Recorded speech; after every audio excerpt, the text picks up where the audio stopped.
Bahwa Engkau Allah yang memperhatikan kami. Kami bersyukur Tuhan karena memang benar sampai hari ini Tuhan Engkau tidak pernah melepaskan tangan penyertaan-Mu dari hidup kami. Kami bersyukur untuk semua pemeliharaan, kami bersyukur untuk semua campur tangan Tuhan dalam hidup kami. Biarlah Tuhan hati ini selalu bersyukur Tuhan, lebih daripada kami komplain sama Tuhan. Dan biarlah hari ini Tuhan Yesus Engkau berbicara bagi kami. Biarlah Roh-Mu yang kudus memberikan kami hikmat, wahyu, dan pengertian. Supaya Tuhan kami sungguh-sungguh memahami apa yang menjadi isi hati-Mu Tuhan untuk kami dengarkan hari ini. Roh Kudus mari Engkau Tuhan yang mengendalikan kami, Engkau Tuhan yang campur tangan. Supaya apa yang kami dengarkan ini benar-benar Tuhan bukan hanya menjadi pengetahuan. Tapi kami bisa menjadi pelaku-pelaku firman. Terpujilah nama-Mu, urapi hamba-Mu Tuhan. Biarlah apa yang hamba sampaikan menjadi berkat. Dan nama Tuhan saja yang dipermuliakan. Di dalam nama Tuhan Yesus sama-sama kita katakan amin, amin, amin, amin. Puji Tuhan, silakan duduk. Ya, senang sekali saudara saya bisa kembali bertemu dengan saudara. Saya mengucapkan terima kasih Ibu Ursula dan juga Ibu Imelda yang beri saya waktu dan kesempatan bisa hadir di tempat ini dan menjadi berkat. Saudara, hari ini kita belajar sesuatu yang penting, yang memang hari-hari ini juga Tuhan sedang ajarkan untuk saya sampaikan kepada gereja Tuhan. Saya beri judul tentang spiritual disiplin. Nah, saudara, Anda perlu tahu bahwa kehidupan itu cenderung berjalan ke bawah. Ya, kalau kita tidak apa-apain, saudara, kehidupan itu memang akan ke bawah.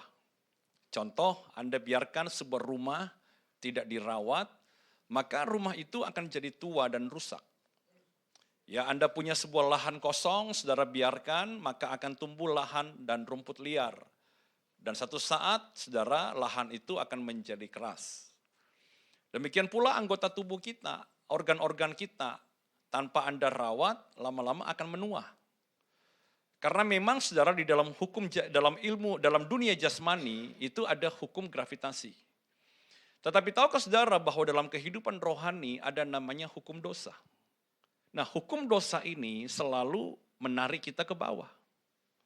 Kalau tidak ada tindakan ke atas, maka hidup kita akan dibawa arus. Nah, tindakan ke atas inilah yang saya sebut sebagai disiplin. Jadi kalau saudara hidup sebagai anak Tuhan, memang Anda pernah mengalami spektakuler, kenal Tuhan di masa lalu, tapi hidup ini tidak ada disiplin rohani, maka pasti akan cenderung ke bawah. Karena Paulus sendiri berkata, dalam batinku aku suka hukum Tuhan.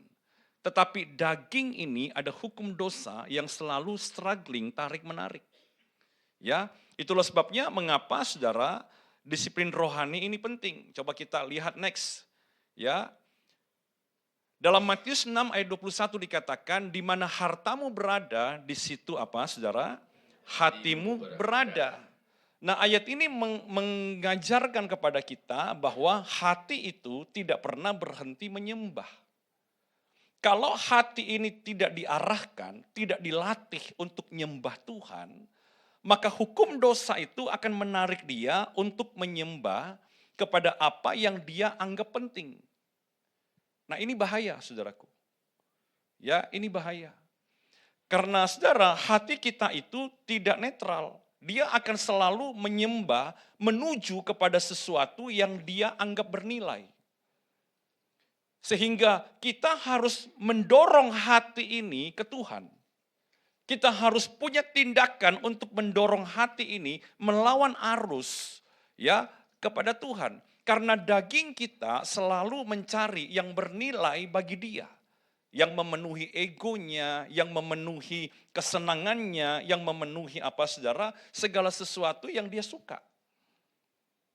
Jadi makanya dikatakan apa, di mana hatimu berada, di situ juga, di mana hartamu berada, di situ juga hatimu. Nah, Anda lihat, harta itu bukan rohani loh. Hati ini cenderung memang akan ke bawah. Hati ini memang cenderung akan ditarik oleh hukum dosa supaya dia memenuhi segala keinginannya. Makanya kenapa diperlukan sebuah disiplin rohani. Sama seperti tadi Paulus berkata bahwa dalam dirinya dia ada tarik-menarik nih saudara. Kalau yang narik rohani ini lemah, tidak ada kegiatan, tidak ada tindakan disiplin, maka daging akan menarik dia. Sekalipun hatinya ngerti bahwa ini adalah sesuatu yang baik, ini adalah sesuatu yang rohani.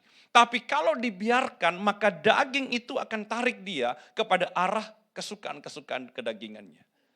Ya saudara, makanya saudara kita harus berhati-hati. Nah, bagaimana menggambarkan ini? Kenapa kita membutuhkan disiplin rohani dalam kehidupan kita? Karena di dalam Alkitab ada 4 objek penyembahan. Ada 4 objek yang meminta penyembahan kita, yang menuntut penyembahan kita. Anda baca di dalam Kejadian sampai Wahyu, hanya ada 4 ini saudara, yang meminta penyembahan kita. Dan itu tertulis di Alkitab. Yang pertama coba kita lihat saudara, adalah penyembahan kepada Tuhan. Ini di dalam Yohanes 4:24, nanti kita akan baca. Ya. Tapi saya ingin gambarkan kepada saudara satu gambaran besar dulu, bahwa Tuhan itu menuntut penyembahan kita. Dan seharusnya kepada Dia sajalah kita menyembah. Kalau seorang manusia bisa menyembah Tuhan, maka dia akan sampai kepada penyembahan sejati. Ya, makanya dikatakan di dalam Yohanes bahwa kamu harus menyembah kepada Tuhan di dalam roh dan kebenaran. Makanya saya bilang saudara bahwa dosa itu selalu mendorong kita keluar dari sini. Harus ada dorongan aktif untuk bisa tetap ada di sini saudara. Ya, nah yang kedua saudara, penyembahan atau objek yang meminta penyembahan kita itu adalah setan. Ya, adalah setan saudara. Kalau saudara lihat bagaimana di padang gurun dia berkata kepada Yesus, kamu sembah aku, semua akan saya berikan. Jadi kalau kita tidak sadar saudara, kita tidak punya disiplin rohani, satu saat nanti kita akan kaget karena kita ternyata menyembah penyembahan palsu. Kita hanya menyembah atau kita hanya ikuti apa yang menjadi kehendak iblis saudara, melalui tawaran-tawaran dosa. Melalui tawaran-tawaran kesenangan, melalui hasil-hasil instan. Sehingga tanpa sadar kita punya agama, tetapi cara hidup kita adalah cara-cara curang karena kita pikir ini paling instan, ini paling gampang, ini paling cepat. Anda lihat pencobaan di padang gurun, semua itu adalah hasil instan yang ditawarkan oleh setan. Makanya Yesus tidak mau ngikut saudara. Nah, objek penyembahan yang ketiga, saudara, di dalam Alkitab kita, yang menuntut penyembahan kita, itu adalah mamon. Ya, ini masuk di dalam penyembahan berhala. Kalau Anda baca di dalam Matius 6:24 itu, kamu tidak bisa mengabdi kepada Allah dan kepada mamon. Ya, saya akan jelaskan nanti kepada saudara. Nah, penyembahan kepada mamon ini hati-hati. Karena apa? Karena mamon itu bukan menjanjikan pemenuhan kebutuhan, hati-hati saudara. Saya pernah bilang sama saudara bahwa mamon itu menawarkan kuasa. Bukan menawarkan kebutuhan. Karena ada orang yang sudah dapatkan uang banyak untuk hidupnya dan dia cukup. Tapi dia tidak pernah puas. Kenapa? Karena dia ingin mengendalikan masa depan. Dia ingin mengendalikan masa depanku aman, masa depanku enak, masa depan anak-anakku sukses. Dan kalau ini menjadi pengejaran kita, pada akhirnya kita akan sampai kepada penyembahan kepada mamon. Nah yang ketiga, yang keempat saudara adalah objek yang menuntut penyembahan kita adalah penyembahan diri. Kalau Anda baca di Filipi, apa itu penyembahan diri? Alkitab berkata dalam Filipi 3:19, Tuhan mereka ialah perut mereka. Nah, apa gambaran daripada perut ini? Dan gambaran dari perut ini adalah hawa nafsu, kenyamanan, keinginan pribadi, kedagingan kita. Nah, perhatikan baik-baik saudara. Saya tadi berkata bahwa hukum dosa itu akan menarik kita keluar dari penyembahan sejati. Kalau bukan jatuhnya di penyembahan palsu, bukan jatuhnya di penyembahan berhala, maka akan jatuhnya pada penyembahan diri. Jadi kalau ini menggeser kita setiap hari, dan kita tidak ngelakuin apa-apa, tidak ada disiplin untuk melawan arus, maka satu saat nanti kita akan kehilangan Tuhan yang sejati. Sekalipun kita tidak kehilangan agama. Makanya perlu ada disiplin rohani yang mendorong kita melawan arus, saudara, sampai kita tetap ada di dalam penyembahan kepada Tuhan. Ya, karena 4 objek ini akan selalu meminta dan selalu menuntut penyembahan kita. Jadi tidak bisa, saudara, Anda jadi orang Kristen sama sekali nggak punya disiplin rohani. Karena disiplin itu bukanlah aktivitas tambahan atau buat nyimbukin orang Kristen, bukan, saudara. Tapi disiplin itu untuk mengarahkan kembali pusat penyembahan kita ini harus Tuhan. Jadi nggak boleh saudara-saudara nggak hidup seperti apa tanpa ada disiplin rohani, nggak bisa. Itu bahaya sekali. Nah, Pak, gimana Pak cara ngalahin satu persatu ilah-ilah ini? Gimana disiplin bisa mengalahkan penyembahan diri, mengalahkan penyembahan berhala kepada Mamon, mengalahkan penyembahan palsu, dan tetap ada di dalam penyembahan sejati? Coba kita lihat, saudara. Disiplin yang pertama itu menyangkut tentang siapa? Tentang penyembahan diri. Gimana ngalahkan oknum ini? Gimana ngalahkan objek penyembahan ini, saudara? Yang jelas bukan Tuhan. Itu adalah penyembahan kepada diri. Hawa nafsu kita, kedagingan kita. Saudara, disiplin yang pertama adalah disiplinlah di dalam doa dan puasa. Kalau Anda baca di sini, kesudahan mereka ialah kebinasaan. Tuhan mereka ialah perut mereka. Jelas ya saudara ya, Tuhannya siapa? Perut. Jadi tambah besar perutnya, tambah besar Tuhannya. Bukan. Nggak ada hubungannya saudaraku. Tapi ini adalah sebuah gambaran, ya kemuliaan mereka ialah aib mereka, pikiran mereka semata-mata tertuju kepada perkara duniawi. Nah ini dia saudara. Jadi ternyata Tuhan perut ini mewakili daging kita. Ternyata Tuhan perut ini mewakili hawa nafsu kita. Nah kalau ini diikuti terus menerus saudara, maka satu saat nanti Anda akan menyembah dirimu sendiri. Dan kalau tahta hati kita itu yang duduk adalah hawa nafsu kita, maka Tuhan pun jadi alat untuk memenuhi keinginan kita. Makanya banyak toh orang Kristen marah sama Tuhan. Karena keinginannya enggak dipenuhi. Banyak toh saudara orang Kristen ngambek sama Tuhan, kecewa sama Tuhan karena doanya enggak dipenuhi. Alkitab berkata apa saudara? Ada orang yang berdoa, salah berdoa. Karena yang dia minta hendak dihabiskan untuk memuaskan apa? Ini, Tuhan ini. Itu jelas banget. Jadi kalau ada orang Kristen yang berdoa semata-mata pemenuhan kebutuhan duniawi dan bukan kepentingan kerajaan, bukan bicara tentang perubahan transformasi karakter, maka itu jelas saudara Tuhan kita adalah siapa? Perut kita. Gimana cara menundukkan dia? Gimana cara menurunkan dia dari tahta? Doa dan puasa. Ketika para murid sedang tidur, Tuhan datang kepada mereka. Berdoa dan berjaga-jagalah. Daging memang lemah, apa? Roh itu penurut. Karena daging itu lemah, maka berdoalah. Itu kuncinya, saudara. Jadi waktu kita berdoa, saudara, kita bukan sedang apa? Sedang mengontrol Tuhan, bukan. Tapi kita sedang belajar tunduk.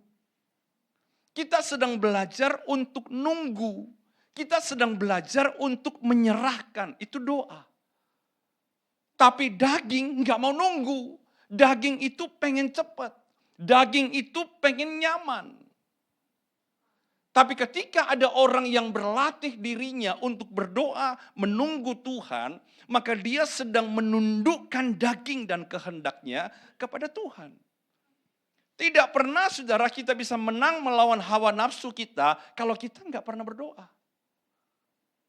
Banyak orang gampang didoakan, banyak orang suka didoakan, tapi banyak orang tidak mau berdoa sendiri.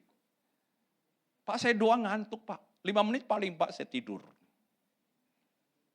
Ya putar lagu, oh tambah Pak, tambah enak kalau lagu Pak. Tambah cepat aku tidur Pak. Aku duduk langsung tidur Pak. Cari waktu saudara, memang mungkin 10 menit dulu, ya naikkan lagi. Yang utama itu bukan banyaknya doa dan panjangnya doa. Yang utama adalah rutinnya doa. Itu disiplin. Ya, kenapa saudara? Karena begini, otak kita tidak percaya pada niat. Otak kita hanya percaya pada apa yang Anda ulang. Jadi kalau saudara bilang, saya mau berdoa, tidak otomatis Anda jadi rohani. Tapi kalau Anda mengulang doa 1 hari, 5 menit, setiap hari, maka otak kita akan percaya dan itu akan mengubah kehidupan seseorang. Ini penting sekali saudara. Makanya orang yang sering kali ngamuk, marah gitu ya, moodnya ikut sesuai mood, ya dipancing dikit, wah udah ngamuk tak terkendali. Banyak berdoa. Saudara. Duduk diam di kaki Tuhan. Banyak berdoa. Kenapa saudara? Karena itu penting sekali. Karena daging kita ini selalu mau nyaman. Doa itu melatih dia duduk diam. Tidak dengar suara Tuhan Pak. Justru disitulah latihan kedagingan kita. Iya loh saudara. Aduh apa ya? Ngapain ya di sini ya? Nunggu Tuhan. Pak saya nggak bisa bangun pagi. Ya cari waktu yang tepat. Benar nggak saudara? Saya nggak ada waktu. Kalau Anda tidak ada waktu scroll TikTok. Kalau nggak ada waktu, tidak ada waktu baca WA. Mana ada manusia yang nggak ada waktu saudara? Manusia tidak pernah ada waktu sampai dia mengadakan waktu itu. Kalau itu penting, Anda pasti bisa. Masalahnya apa saudara? Doa tidak penting bagi kita. Sehingga kita tidak perlu menyiapkan waktu. Makan penting enggak saudara? Penting. Makanya seluruh dunia, seluruh perusahaan ada jam makan. Benar enggak? Tidur penting enggak saudara? Penting. Makanya orang perlu tidur, ada jam tidur, enggak perlu diganggu. Tapi doa seringkali bukan hal yang penting. Kita tidak perlu menyiapkan waktu untuk berdoa. Ya makanya jangan heran saudara, Tuhan perut ini berkuasa. Dia mengendalikan Anda. Keinginannya mengendalikan pikiran saudara. Keinginannya mengendalikan arah hidup kita. Keinginannya mengendalikan apa saudara? Penyembahan kita. Jadi kita mau menyembah kalau Tuhan menguntungkan. Kita mau menyembah kalau Tuhan itu menolong kita. Kalau Tuhan tidak tolong. Alkitab kita mencatat saudara, baca kisah para rasul, baca kehidupan para tokoh iman. Ya, tidak selalu Tuhan menolong. Karena memang Tuhan kita bukan pembantu kita. Tuhan kita adalah kurios, penguasa tunggal, Tuhan yang berdaulat, Tuhan. Pak, apa hubungannya dengan puasa? Begini loh saudara ya.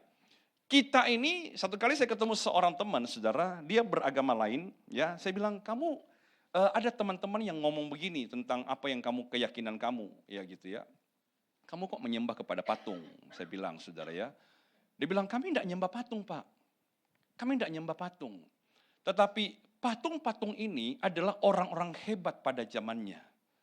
Dan kami menghargai itu, dan kami menghargai jasa-jasa mereka, dan kami tahu mereka sakti pada zamannya. Nah, itulah sebabnya karena mereka sudah jadi roh, kami berpikir dia bisa menolong kami dengan kesaktiannya begitu, saudara. Jadi dia bikin patungnya, saudara. Dan dia minta tolong. Ya, tolong supaya saya ditolong. Kenapa? Patung yang saya munculkan di depan ini supaya saya berasa ada orang yang saya bisa lihat. Menolong visual saya untuk bisa seolah-olah dia hadir. Dan saya sedang bercakap-cakap dengan dia. Tapi bukan menyembah dia. Nah, puasa itu menghadirkan kedagingan Anda di depan mata saudara. Waktu Anda lapar, nah, moodnya berubah. Oke, marahnya keluar. Pengen makan sana, pengen makan sini, pengen makan orang, kan begitu saudara ya. Disitulah saudara mengerti, aku udah tahan ternyata. Dengan godaan ini, Aku nggak tahan ternyata ketika dipicu dikit, aku bisa marah. Itu munculkan daging saudara, ditaruh di depan saudara secara wujud aslinya. Disitulah kita berkata, aku pengen berdoa dan berpuasa supaya aku tahu lawan-lawan tentang siapa yang selama ini hidup di dalam aku ada di depanku. Itu wujud daripada daging kita. Makanya kenapa doa puasa powerful. Jadi saudara jelas, doa puasa bukan doa tidak dijawab, tambahi puasa. Bukan. Kamu doa, tidak dijawab, tambahi puasa. Tambahi 3 hari, belum dijawab, tambahin jadi puasa Daniel. Enggak dijawab, tambahin jadi puasa Musa. Enggak dijawab, tambahin jadi puasa Yesus. Mesti manjur. Salah kaprah. Loh jangan betul Pak, salah kaprah. Tapi waktu kita berdoa saudara, waktu daging ini masih berontak, kita tambahkan jamnya supaya kita benar-benar menundukkan daging itu di bawah kuasa Tuhan. Menambah jam doa, menambah jam puasa untuk ngalahin ego dan daging ini. Supaya daging yang selalu menolak kehendak Allah itu kemudian dipatahkan dan dibawa selaras sama Tuhan. Itu cara berdoa. Jadi saudara, ini adalah satu kondisi bahwa orang Kristen akan ditarik oleh hukum dosa ini menuju kepada daging.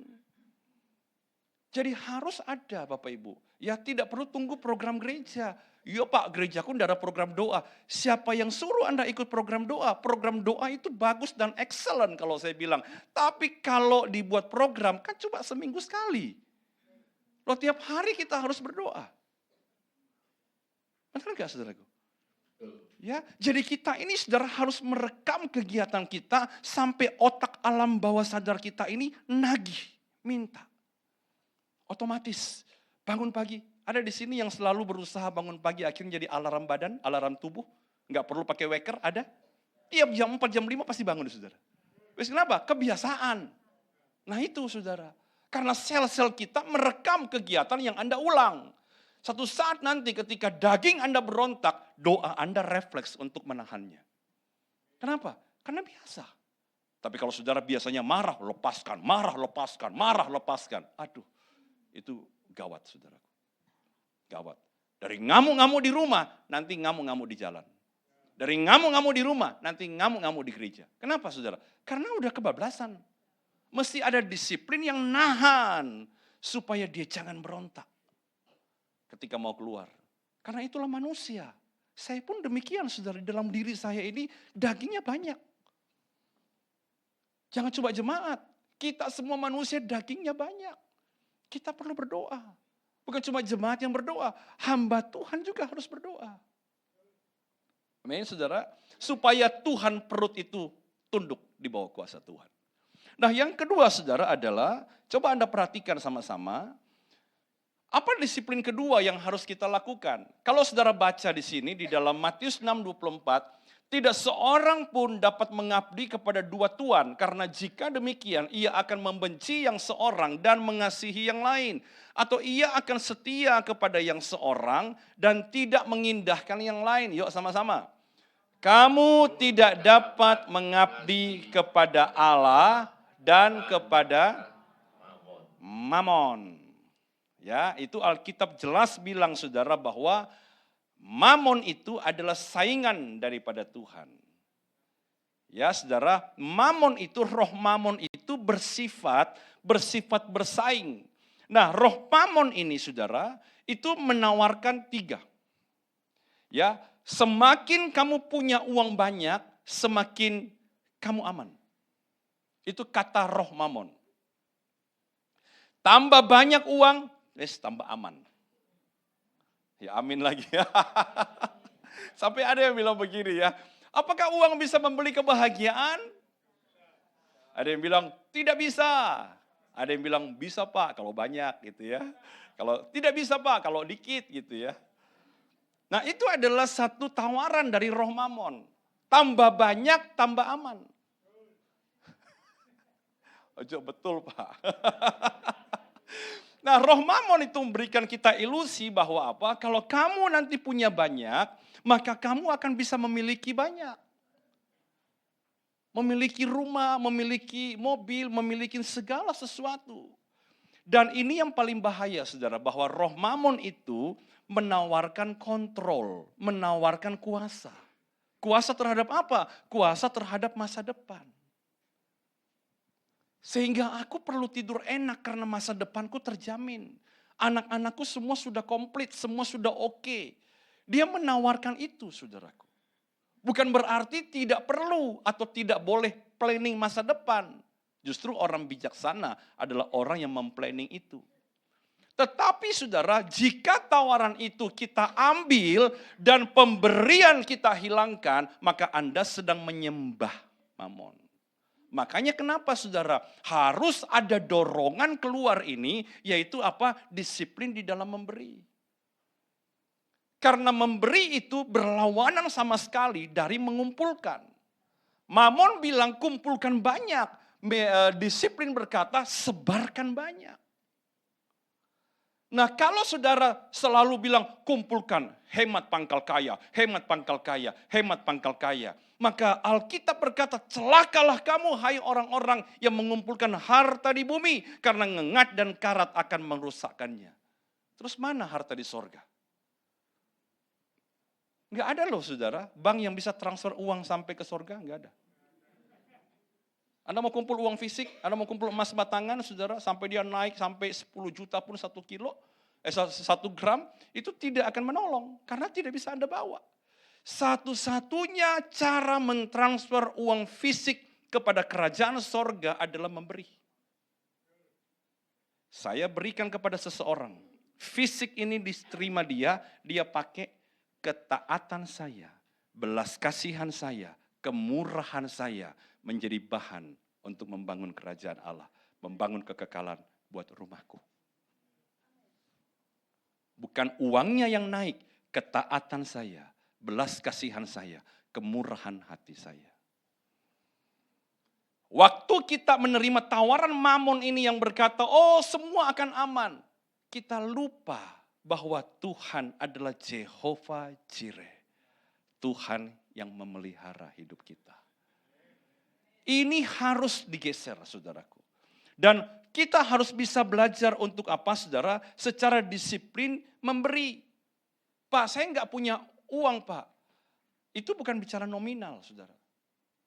Karena begini, memberi itu ya saya pernah bingung dengan satu ayat di dalam Amsal 11:24 saudara. Ya, Anda ada di sini saya akan kutip aja.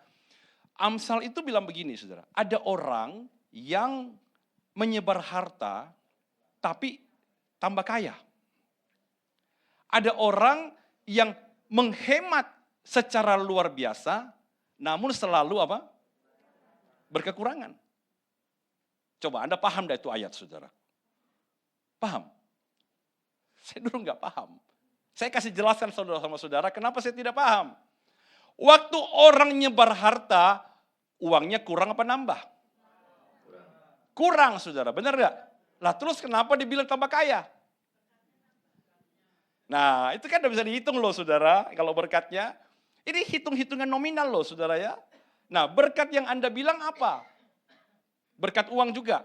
Anda nyebar uang, Anda tambah kaya secara uang. Ya itu namanya kasino. Taruhannya banyak, dapatnya banyak Pak. Itu yang buat saya bingung saudara. Kemudian apa? Ada yang menghemat luar biasa, tapi selalu kurang. Nah, kok bisa kurang? Masuk akal tidak saudara? Ini buat saya bingung. Sampai satu kali saya dapat satu pengertian begini. Waktu orang itu nyebar harta, yang bertambah kaya bukan nominal. Yang bertambah kaya adalah hatinya. Oke saudara? Berkelimpahan di dalam kebajikan, berkelimpahan dalam kemurahan hati, berkelimpahan di dalam belas kasihan. Itu orang yang menyebar harta. Sehingga apa saudara? Uang itu bukan lagi menjadi Tuhan, uang itu menjadi alat. Memang seperti saudara bilang, diberkati. Memang diberkati, bukan untuk disimpan. Karena kalau dia menyebar harta supaya bertambah kaya, ujung dari motif ini adalah serakah. Oke, nah sementara saudara ada orang yang hemat luar biasa. Ini apa-apa nabung, ini apa-apa jangan, ini apa-apa simpen. Selalu kurang. Apa yang kurang? Bukan hartanya. Harta akan menumpuk. Tetapi rasa puas cukup. Tidak pernah dapat. Karena serakah selalu bilang kurang, kurang, kurang, kurang. Jadi saudara ini kita harus bisa pahami saudara Bapak Ibu.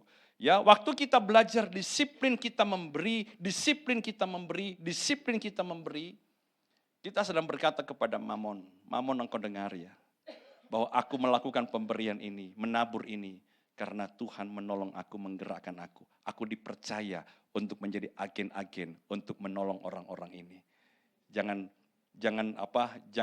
buat aku menjadi serakah yang menyimpan segala sesuatu. Enggak. Aku menyebar harta, disiplin. Pak, uang saya tidak banyak Pak, selalu ada orang di bawah kita. Benar gak? Selalu ada orang di bawah kita. Pak, saya nggak punya apa-apa Pak. Kaki tangan Anda masih komplit. Masih ada orang di bawah kita. Pak, saya benar-benar habis-habisan Pak. Nafas Anda tidak perlu pakai tabung oksigen. Ada orang yang harus nafas pakai tabung oksigen. Selalu ada orang di bawah kita. Jangan pernah punya alasan, aku tidak bisa memberi. No. 2 keping pun dihargai Tuhan. Karena bicara-bicara hati. Latih diri kita. Latih diri kita. Jangan selalu tangan ke atas. Usahakan tangan ke bawah. Jangan selalu meminta-minta. Tapi biarkanlah Tuhan memberi berkat dan kita menabur. Amin. Ada janda miskin saudara yang hanya bisa makan sekali makan masak roti dan minyak dalam buli-buli. Tapi dia beri makan seorang nabi. Dia punya mental bukan tangan ke atas, mentalnya tangan ke bawah. Dan lihatlah Allah memelihara hidupnya. Orang yang bebas dari mamon tidak pernah berkekurangan. Orang yang bebas dari mamon saudara akan selalu dipakai jadi berkat, jadi berkat, jadi berkat. Latih diri kita dalam disiplin untuk memberi. Yang ketiga saudara, ya bagaimana mengalahkan penyembahan palsu, ya iblis ini. Coba kita lihat dalam Matius pasal yang keempat, coba lihat sama-sama. Iblis membawanya pula ke atas gunung yang sangat tinggi dan memperlihatkan kepadanya semua kerajaan dunia dengan kemegahannya. Dan berkata kepadanya, semua itu akan kuberikan kepadamu jika engkau apa? Sujud menyembah aku. Nah perhatikan. Maka berkatalah Yesus kepadanya, enyahlah iblis sebab ada tertulis, engkau harus menyembah Tuhan Allahmu dan hanya kepada Dia sajalah apa saudara? Engkau berbakti. Nah saudara, iblis selalu menawarkan dunia tanpa salib. Iblis selalu menawarkan kemuliaan tanpa ketaatan. Itu selalu. Itu polanya saudara. Adam dan Hawa, kamu pengen jadi seperti Allah, makan ini buah. Sederhana, instan, simple. Hasilnya maknyus. Kan begitu saudara. Itu yang selalu ditawarkan. Kalau hidup kita selalu fokusnya kepada kompromi-kompromi tentang hal-hal dosa-dosa kecil demi kepentingan kita, maka hidup kita sedang dikendalikan oleh suara ini. Nah suara ini saudara selalu mengajar kita untuk ada apa? Untuk ada kebohongan-kebohongan kecil. Untuk kompromi-kompromi saudara. Ya, masuk akal memang saudara. Kamu kan lapar toh. Kalau lapar kan ada batu. Ubah batu jadi roti. Sudah selesai. Kan begitu saudara. Kita bilang iya ya benar juga ya. Nggak boleh saudara. Kita tidak boleh dipimpin oleh suara itu. Kalau kita hidup hanya dipimpin oleh keinginan dialog-dialog dalam pikiran tanpa firman, kita salah menyembah. Kita salah ikut Tuhan. Jadi saudara harus bisa pahami bahwa cara mengalahkannya adalah disiplin ketaatan. Waktu Anda dengar suara, Anda dengar dialog, Anda dengar ide, ayo baca firmannya, bilang apa? Suaranya bilang begini, kamu kan sudah ngampuni dia berapa kali coba? 5 kali loh. Masakan kamu ngampuni lagi 6 dan 7 kali? Enak dia dong. Itu suara itu bilang begitu, benar gak saudara? Apa yang kita pikir? Iya juga ya, Kan kesabaran ada batasnya. Orang sabar itu diinjak orang loh. Masa kamu sabar terus, lama-lama sekarang injak kakimu, lama-lama injak tanganmu, besok injak kepalamu. Pernah dengar kayak begitu? Kita bilang apa? Iya juga ya, yang sudah adem bakar lagi. Enak aja. Kita langsung ngomong sama dia, aku sudah ngampuni kamu 6 kali loh. Masa 7 kali tetap begini? Apa kata firman? Berapa kali kamu harus mengampuni? 70 kali, 7 kali. Latih diri kita untuk taat. Dasarnya apa Pak? Seperti Tuhan mengampuni saya. Berkali-kali. Aku hanya cukup menyalurkan pengampunan itu kepada kamu. Mungkin ada jarak enggak apa-apa. Tapi hati ini saudara, tidak boleh terluka terus. Amin. Anda harus bisa mengampuni dia. Dia berbuat lagi, aku sudah mengampuni. Tanpa sadar dia berbuat lagi, aku sudah mengampuni. Ya. Saudara, disiplin ketaatan itu saudara, itu selalu membantah. Apa? Suara-suara setan. Makanya Yesus bilang apa? Ada tertulis, ada tertulis, ada tertulis. Artinya apa? Suaramu dengan yang tertulis beda. Aku tidak mau ikut karena yang tertulis ngomong ini. Itu Yesus. Tapi saudara, Adam dan Hawa, ada yang aku dengar, jangan makan buah. Kalau kau makan akan mati. Kan begitu saudara. Itu diabaikan. Dia bilang, oh menarik juga ya, jadi kayak Tuhan. Nah loh saudara. Coba dia bilang, ada yang aku dengar. Tuhan sudah ngomong, aku tidak mau ikut kamu, aku mau ikut Tuhan. Beres tuh saudara. Kita aman di Taman Eden, kita aman dalam kemuliaan. Tapi gara-gara ada orang yang salah, tidak punya disiplin ketaatan, hidupnya tetap di bawah arus. Amin. Sudah 3 nih saudara. Kita harus punya disiplin apa? Doa dan puasa. Kita harus punya disiplin apa? Memberi. Kita harus punya disiplin apa? Taat. Ya, ketaatan. Nah saudara, gimana caranya supaya kita tetap menetap kepada penyembahan kepada Tuhan?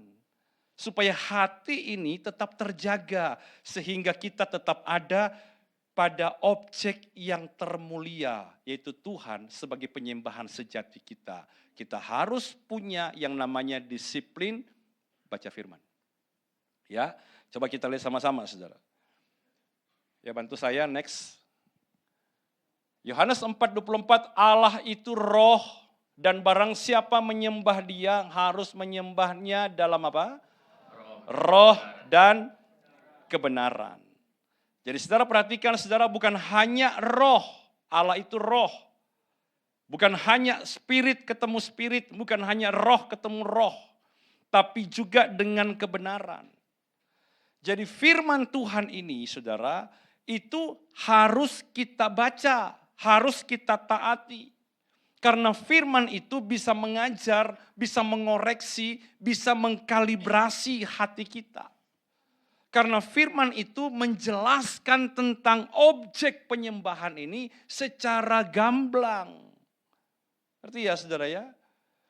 Nah, bagaimana kita bisa menyembah Tuhan dengan ketaatan penuh kalau kita tidak pernah baca, kita tidak pernah kenal.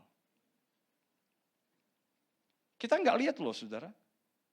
Kita hanya mendengar orang Tuhan ada, tapi kita nggak pernah baca. Alkitab menjelaskan kepada kita tentang pribadinya, tentang kasihnya, tentang kuasanya, tentang dari mana dia berasal, tentang kemana dia pergi, tentang apa yang dia janjikan. Kalau jadi orang Kristen saudara tidak tahu firman, maka penyembahan kita gampang digeser. Ya saudaraku. Nah makanya saudara, kenapa kita harus punya disiplin firman. Nah cara disiplin firman itu ada 3. Yang pertama baca atau dengar. Yang kedua apa? Renungkan. Yang ketiga apa? Melakukan.